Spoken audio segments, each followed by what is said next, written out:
있습니다. 오늘 창세기 11장 2절에서 4절 일이 탐욕의 수단으로 변질되다, 이 제목 가지고 말씀 나눌 텐데요. 먼저 11장 2절에서 4절까지의 말씀을 같이 한 목소리로 읽겠습니다. 같이 읽어볼까요? 자, 시작. 이에 그들이 동방으로 옮기다가 신할 평지를 만나 거기 거류하며 서로 말하되 벽돌을 만들어 견고히 굽자 하고, 이에 벽돌로 돌을 대신하며 역청으로 진흙을 대신하고, 또 말하되 성읍과 탑을 건설하여 그 탑 꼭대기를 하늘에 닿게 하여 우리 이름을 내고 온 지면에 흩어짐을 면하자 하였더니. 아멘. 여러분 잘 아시다시피 바벨론이 아니라 바벨탑에 대한 이야기죠. 이 말씀에 대해서 함께 나누기 전에 잠깐 들어가는 말 함께 좀 나누고자 합니다. 사람들은요, 자기가 하고 있는 일, 그 일과 그 일의 열매를 통해서 자기의 삶의 의미와 자신의 어떤 삶의 정체성을 세우려 하는 아주 강한 욕망이 있습니다. 내가 하는 그 일과 그 일의 열매들, 그 생산력, 이 모든 것들이 나의 삶의 의미를 두고 나의 삶의 가치를 평가한다는 생각이죠. 만약에 우리가 삶의 어떤 일에, 우리가 하고 있는 일에 대한 열매 그 자체의 열매들에 내 삶의 의미를 두게 되면 어떤 일이 일어나냐면, 열매를 많이 맺으면 내 삶의 의미가 그만큼 의미가 있고, 그리고 고귀해지는 것이고, 그 열매가 별로 없으면 내 삶의 의미가 퇴색되어져 가게 됩니다. 그 열매를 통해서 내 삶의 정체성을 보게 되면요. 그런데 성경은 그 일의 열매의 많고 적음이나 그 일의 열매의 어떤 질이나 이런 것들로 인해서 우리가 살아가고 있는 이 삶의 가치가 정해지지 않는다고 가르칩니다. 종교개혁자인 칼뱅과 루터도 이것에 대해서 분명히 지적을 하고 있습니다.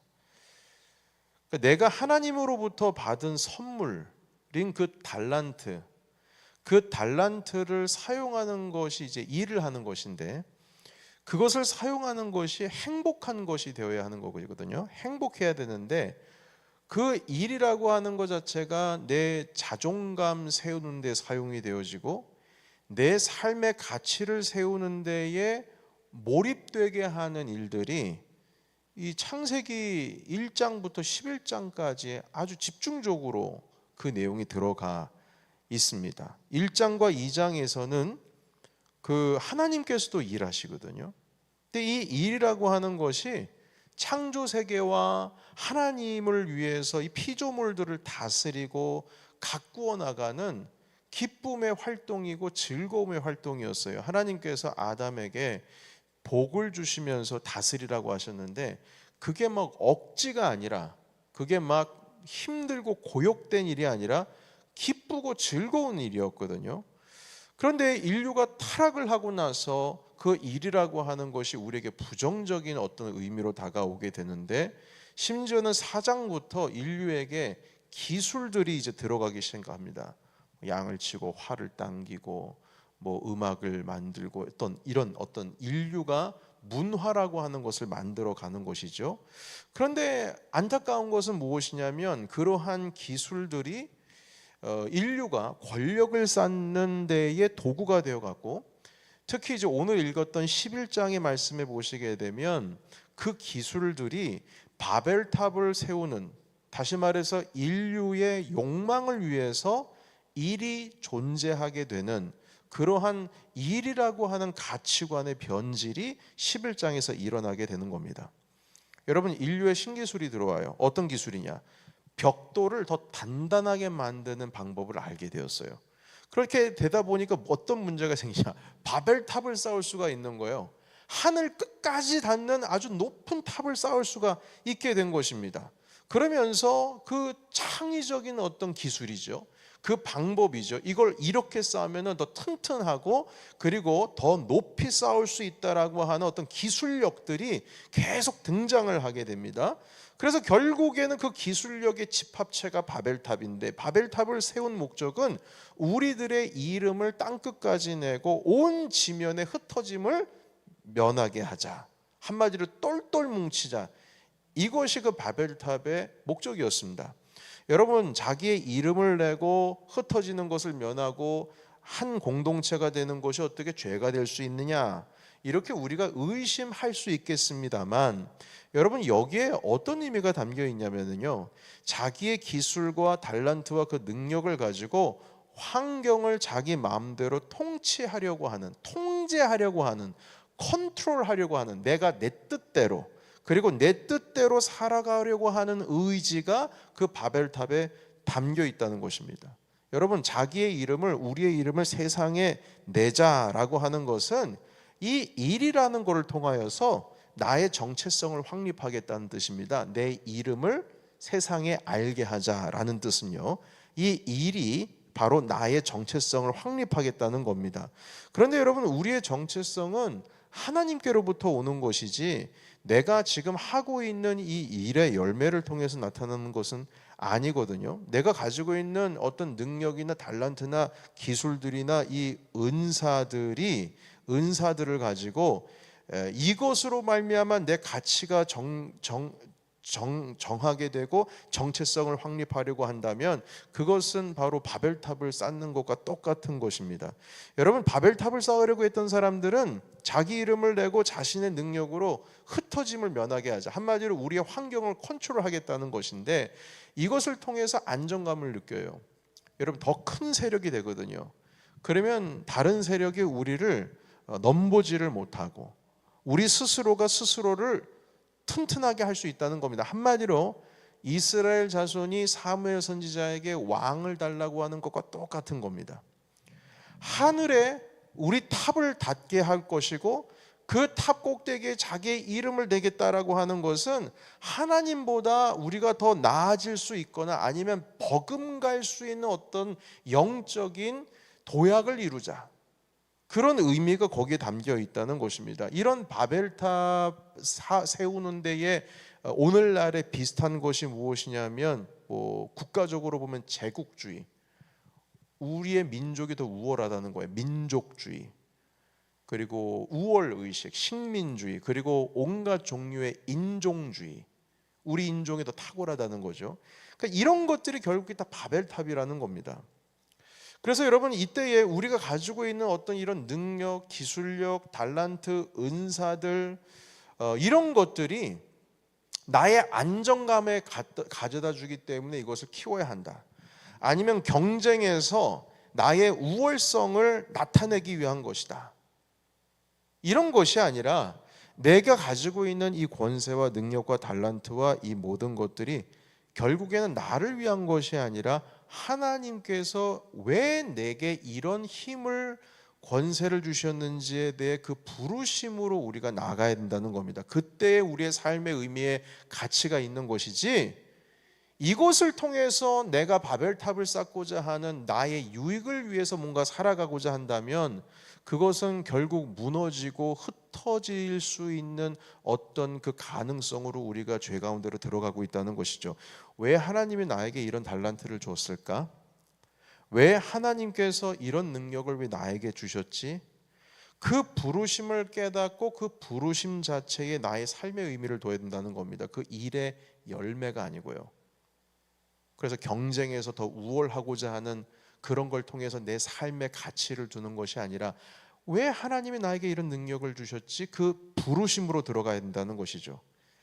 만약 이것을 거부한다면 내가 가지고 있는 능력과 달란트가 결국에는 바벨탑을 쌓는 도구가 된다는 것입니다. 여러분, 인생 가운데 바벨탑이 될 수 있는 자기의 어떤 권세와 능력을 하나님의 부르심으로 해석한 사람이 성경에 있어요.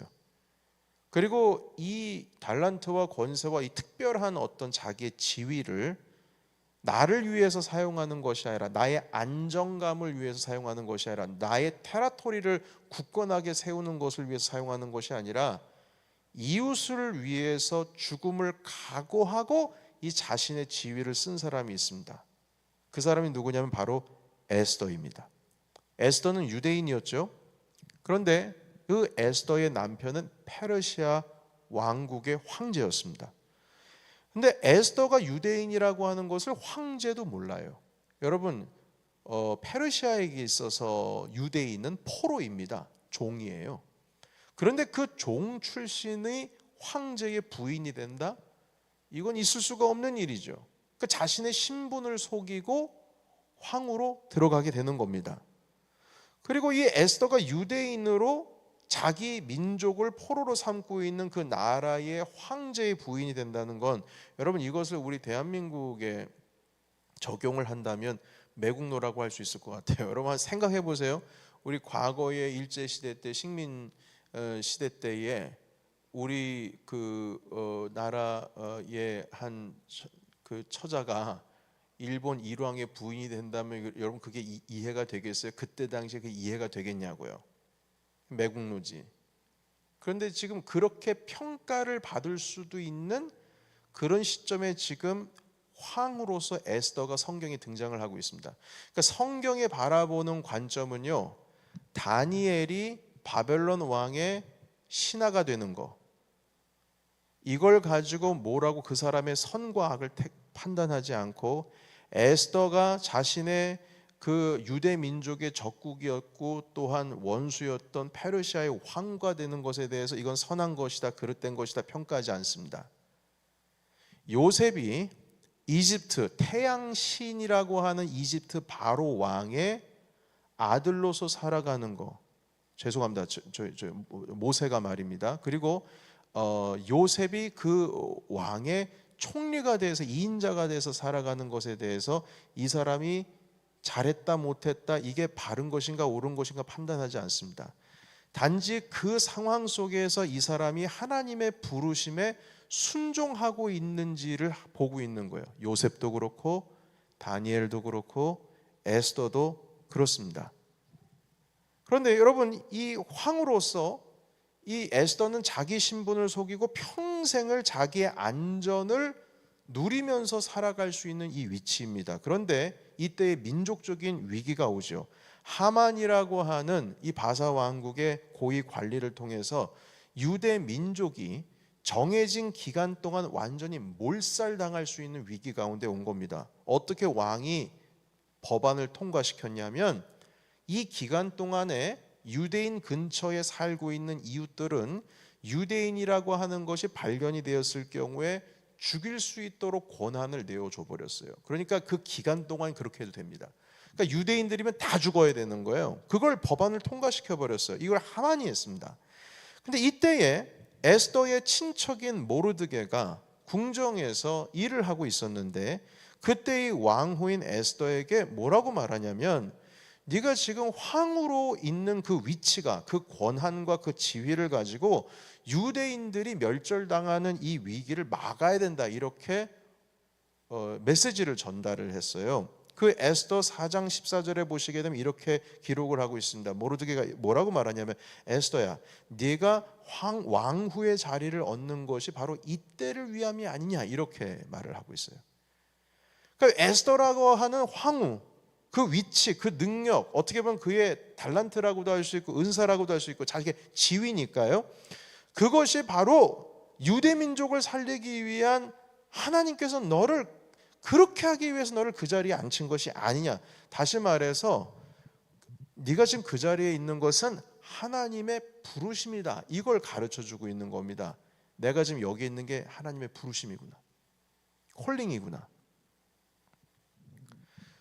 황후가 되어서 안정을 누리고 유대인들이 다 몰살당할 때에 자기는 안정을 누릴 수, 하나님께서 날 살리시려고 황후의 자리에 있게 하셨구나, 이게 아니라 그 자리에 있게 한 것이 네가 죽는다 할지라도 여기 있는 모든 이스라엘 유대 민족을 살리기 위한 것이 아니냐, 하나님의 부르심이 거기 있는 게 아니냐라고 하는 것을 깨닫게 해주는 겁니다. 여러분, 사실 에스더는요, 조용히만 있으면 자기는 살아남는 거예요. 그러나 남편의 명령, 그 왕의 명령에 의하면 사실 에스더도 그 명령에 의하면, 그 법안에 의하면 죽임을 당할 수 있는 위치에도 있어요. 그러나 본인만 조심하면 되는 거예요. 자기가 안전히 자기 자신을 숨길 수가 있습니다. 그러나 친척 모르드게는 황후라고 하는 그 지위는 너의 우월성, 너의 안정성을 위한 것이 아니라 하나님께서 위기가 있다 할지라도, 네가 죽는다 할지라도 유대 민족을 살리기 위해서 네가 거기에 앉아 있는 것이다. 한마디로 하나님의 부르심을 상기시킨 것입니다. 이 말을 듣고 에스더가 갑자기 돌변합니다. 그 전까지는, 그 에스더가 있기 전에 원래 그 왕후의 자리에 누군가가 있었는데요, 좀 이렇게 태도가 불량해서 왕이 그냥 폐위를 시켜버렸어요. 그래서 사실 이 왕후 에스더는 왕이 눈치를 봐야 될 수밖에 없는 사람입니다. 그런데 갑자기 돌변해요. 어떻게 돌변하냐면 금식을 선포하고 모든 유대 민족들에게, 그러면 내가 죽으면 죽으리라. 여러분이 아주 유명한 대사 아닙니까? 내가 죽으면 죽으리라 하면서 직접 왕을 내가 독대하러 나가겠다. 3일 후에 이렇게 말을 합니다. 그러니까 여러분, 그때 당시 여러분께서 아시다시피 왕후가 황제를 만난다는 것은 만나고 싶어서 만날 수 있는 게 아니에요. 가까이 가다가 죽을 수도 있어요. 황제 옆에는 칼 든 사람이 있는데 그냥 지나가다가 황후 앞으로 가까이 오게 되면 칼을 그냥 뽑아가지고 그 사람이 왕후든 누구든 죽게 됩니다. 왕이 그 지휘봉을 내려서, 그 호를 내려서 가까이 오라고 허락을 해야지만 올 수가 있어요. 그런데 에스더는 그 허락이 없다 할지라도 내가 왕 앞에 가서 독대하겠다는 겁니다. 여러분, 이것은 내가 죽더라도, 한마디로 나의 안정성을 포기한 거죠. 내가 가지고 있는 힘과 권세와 내가 가지고 있는 그 달란트로 바벨탑을 쌓을 수 있음에도 불구하고 자기 자신의 존재의 가치를 충분히 내가 누릴 수 있고, 이것을 가지고 내가 충분히 내 이름을 오히려 더 안정적으로 평강으로 누릴 수 있음에도 불구하고 그걸 포기하고 죽으면 죽으리라 하면서 하나님께서 이때를 위해서 나를 부르신 게 아니냐, 황후의 자리를 그렇게 해석을 하고 있다는 것입니다. 결국 여러분, 내가 죽으면 죽으리라 하면서 금식 후에 왕을 독대하면서 왕은 기뻐했죠. 황후가 자기에게 다가오는 것을 기뻐했습니다. 그리고 이런저런 어떤 뭐라 그럴까요? 그 중간에 이야기들은 제가 생략하겠습니다만, 유대 민족이 결국에는 이 하만의 계략으로부터 벗어나게 되지 않습니까? 이게 그 계략으로부터 살아나지 않겠습니까? 여러분, 이 내용은 다 아실 것이라고 생각이 되어집니다. 여러분, 우리는 분명히 알아야 돼요. 이 에스더의 남편은 하나님을 모르는 사람입니다. 이방 민족의 왕이에요. 에스더는 공적인 영역 가운데 있었던 사람입니다. 에스더는 하나님을 예배하고 하나님을 경배하는 어떤 그런 개인적인 일들이 궁궐에서는 용납되지 않는 상황에서 평생을 살아갔던 여성이었습니다. 왜냐하면 그걸 드러내는 순간 그 사람은 유대인이라는 것이 발각이 되어지니까. 그리고 그 페르시아 왕은 다른 왕을, 그 신을 섬기고 있으니까요. 여러분, 이게 결국에는 우리가 살아가는 거랑 똑같아요. 여러분, 우리 세상을 살아가고 있지 않습니까? 여러분, 우리가 하고 있는 일들이 무슨 기독교 아니면 교회와 하나님과 관계된 일을 하고 있습니까? 전혀 그렇지 않습니다. 세상 사람들과 똑같은 모습으로 살아가고 있는 거예요. 여러분, 그런데 여기서 에스더가 자기의 부르심이 뭔지를 깨달았던 것처럼 우리들도 나의 부르심이 뭔지를 깨달을 줄 알아야 된다는 것입니다. 여러분, 그것은 무엇이냐면 나의 부르심이, 내가 가지고 있는 달란트와 이 은사들이 바벨탑을 쌓는 것처럼 사용되어지는 것이 아니라 내가 죽는다 할지라도 내 민족을 살리겠다는 하나님의 그 부르심에 순종했을 때에 비로소 에스더의 삶의 가치가 빛이 나는 것처럼 우리도 내가 왜 여기 있는가? 내가 왜 거기에 있었는가?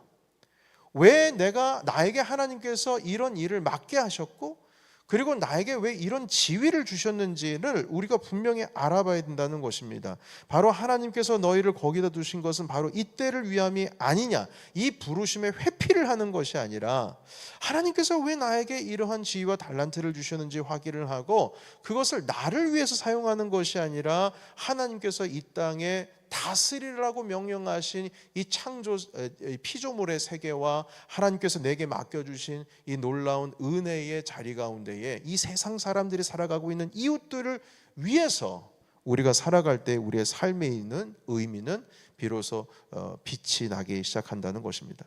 여러분, 에스더를 왕후로 부른 에스더 왕후, 이렇게 왕후라고 부른 사례가 총 14번 등장을 한다고 합니다. 성경에요. 그 에스더서에서 말입니다. 그런데 이 13번, 그 14번 중에 13회 에스더 왕후라고 에스더를 호칭한 그때 그 위치가 어디냐면요, 에스더가 내가 죽으면 죽으리라, 그 믿음의 고백을 한 이후부터 에스더를 황후라고 호칭을 드디어 쓰기 시작한다는 겁니다. 여러분, 그러니까 이 의미는 무슨 뜻이냐면 그 전까지는 에스더를 왕후라고 얘기를 하지 않아요. 내가 죽으면 죽으리라 라고 해서 왕을 찾아가려고 금식하면서 결심할 바로 그때부터 에스더가 왕후라는 의미를 성경에서는 보여주고 있는 것입니다. 여러분, 이것은 성경이 자기의 부르심이 뭔지를 모를 때에는 왕으로 부르지를 않아요. 내 부르심이 뭔지를 모를 때. 그런데 모르드게가 네가 지금 바로 그때를 위함이 아니냐, 이때를 위함이 아니냐, 네가 지금 이 자리에 있는 것이 이때를 위함이 아니냐라고 가르쳐 줬을 때, 그 부르심을 확인시켜 줬을 때, 내가 죽으면 죽으리다, 내가 왕을 만날 것이다, 너희들 3일 동안 금식해라, 이렇게 선포하고 유대 민족을 살리려고 하는 의지를 내뱉었을 때부터 성경은 비로소 에스더를 왕후라고 말하고 있습니다. 여러분, 다시 말해서 에스더가 유대 민족을 살리기 위한 하나님의 부르심을 확인했을 때에 성경은 에스더를 왕으로 부르고 있는 거예요. 여러분, 에스더가 왕후라고 하는 이 커다란 지위를 얻게 된 것은 스스로 막 이름을 떨치려고, 바벨탑을 쌓으려고 그 애쓴 결과가 아닙니다. 여러분, 우리도 마찬가지예요. 이 세상 가운데서 나의 이름을 떨치기 위해서 주인공이 되려고 발버둥 칠 것이 아니라 하나님을 향해서 주님, 내 뜻대로 하지 마시고 아버지 뜻대로 해주십시오 라고 기도했던 예수님처럼 되어야 될 것입니다. 우리 주님도 자신의 정체성을, 자신이 하나님의 아들됨이라고 하는 것을 나의 권세와 나의 어떤 능력을 최대치를 발휘하심으로 인해서 이루신 것이 아니라 당신의 뜻을 접고 아버지의 부르심이 뭔지를 확인했을 때에 비로소 주님이 하나님의 아들이 되신 거예요. 그것은 바로 자기 자신을 내어놓으시고 자신을 죽음으로 내모시면서 우리의 죄를 사하시기 위해서 십자가에 달리신 바로 그 사건을 통해서입니다. 내 뜻대로 하지 마시고 아버지 뜻대로 하옵소서. 우리 예수님께서도 당신의 뜻과 당신의 가지고 있었던 어떤 권세, 하늘 보좌의 권세를 가지고 살아가신 인생이 아니라 바로 우리를 죄에서 구원하시기 위한 아버지의 뜻을 이루시기 위해서 이 땅 가운데 부르심을 받고 십자가에 올라가신 분이십니다. 우리가 그분을 본받아야 된다는 것이죠. 예수님이 진정한 우리에게 왕이 되신 것은 십자가에 올라가셨기 때문에 진정한 왕이 되신 거예요. 에스더는 내가 죽으면 죽으리라 했지만 주님은 더 하셨죠. 뭐라고 고백하셨냐면 내가 죽어야 될 때가 되면 내가 분명히 죽을 것이다. 제자들에게 말했어요. 내가 죽으면 죽으리라가 아니라 제자들에게 나는 때가 되면 죽는다. 때가 되면 죽는다. 반드시 난 죽는다. 이것을 제자들에게 제가 성경에만 보기에는 한 3번, 4번 정도 반복해서 말씀하셨어요. 그럼에도 불구하고 제자들은 그게 무슨 뜻인지 못 알아들었죠. 반드시 나는 죽는다. 십자가의 죽으심으로 인해서 당신이 하나님의 아들이라는 것을, 그가 이 땅에 오신 것을 분명히 보여주셨다는 것이죠.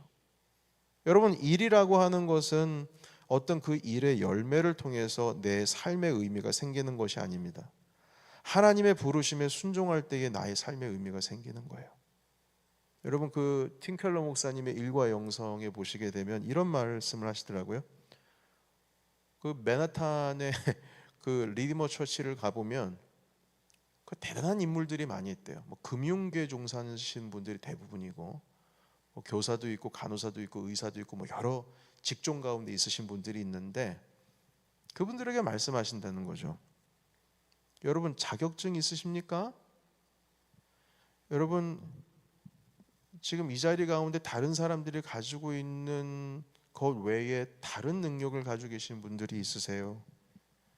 여러분 어떤 물질이나 권세나 명예 다 있으시지 않습니까? 어느 누구보다 능력이 있는 사회적인 또한 지위에 있는 사람이 있지 않겠습니까? 그것은 바로 여러분들이 살아가고 있는 에스더가 누리고 있었던 궁정 생활과 같습니다. 이렇게 표현했어요. 에스더는 궁궐 안에 있었잖아요. 우리도 궁궐 안에 있다는 겁니다. 저는 영어를 능숙하게 하지 못합니다. 생활 영어나 가능하겠죠. 그러나 이 가운데 있어서는 영어를 아주 능숙하게 활용하실 수 있으신 분들이 있으세요. 하나님께서 부르시기 위해서 여러분들에게 그런 능력을 주신 거예요. 이곳 가운데 있어서 공부하시고 그 공부에 영향력을 누릴 수 있는 분, 그 위치 가운데 계신 분들도 계실 겁니다. 지금 여기서 어릴 때부터 자라오신 분들에 대해서 지금 말씀하시는 거예요. 그 은사는 하나님께서 이때를 위함이 아닌가라고 하는 부르심의 순간이 분명히 있습니다. 그걸 찾으셔야 됩니다. 그것에 우리가 반응하며 나갈 때 우리의 삶은 드디어 그때부터 의미가 생기는 겁니다. 내 지위가 높고 내가 돈 잘 번다는 것에 내 삶의 의미가 있는 게 아니에요. 해보세요 여러분. 다 허무한 겁니다. 지난주에 함께 말씀 나눴잖아요. 조한무 목사님이 20대 때 다 누려봤는데 허무해서 목숨을 끊으려고 하지 않았습니까? 거기에 의미가 있는 게 아니에요. 모든 걸 누렸다고 해서 다 끝난 게 아니에요. 하나님의 부르심이 뭔지, 왜 주님이 나를 부르셨는지를 봐야 한다는 것이죠. 우리는 우리만의 궁전이 있습니다. 저도 저의 궁전이 있어요. 제가 잘하고 있는 게 있습니다. 다른 분들, 다른 목회자들과 비교했을 때 아니면 다른 사람들과 비교했을 때 조금 그래도 내가 뭐 난 게 있어요. 그건 저의 궁전이에요. 그러나 그 궁전에 머물러 있으면 안 됩니다. 머물러 있을 수 있겠죠. 그러나 그것은 나의 안정과 나의 능력과 나의 유익함을 위해 존재하는 것이 아니라 그것은 하나님의 나라와 주님께서 저에게 맡겨주신 많은 목양의 양떼들을 위해서 존재하는 것입니다. 그래서 저는 이 책을 읽으면서 저 스스로도 많이 생각을 해보게 되었어요. 나의 부르심은 무엇인가? 부르심은 우리가 넘치는 거에 묵사겠죠. 그러나 더 나아가서 나의 가정에 있어서 나의 부르심이 뭔가? 내 자녀에게 있어서 나의 부르심이 무엇인가? 여러분께서도 또 교회에서 기도의 자리를 섬기고 계시는 분들 계시고 식당에서 봉사하고 계신 분들 있으실 것이고 또한 찬양팀으로 교사로 또한 여러 분야 가운데에서 계속 교회에서 헌신하고 계신 분들이 있으실 겁니다. 방송국도 마찬가지고요. 근데 이것이 내게 주어진 거야 이게 아니라 주님의 부르심이 무엇인지를 확인할 때 그 일은 드디어 값진 일이 되어가는 것입니다. 물론 많은 분들이 그것을 봉사함으로 인해서 일의 열매가 드러나게 되겠죠. 교회가 부흥하고 성장하게 되겠죠.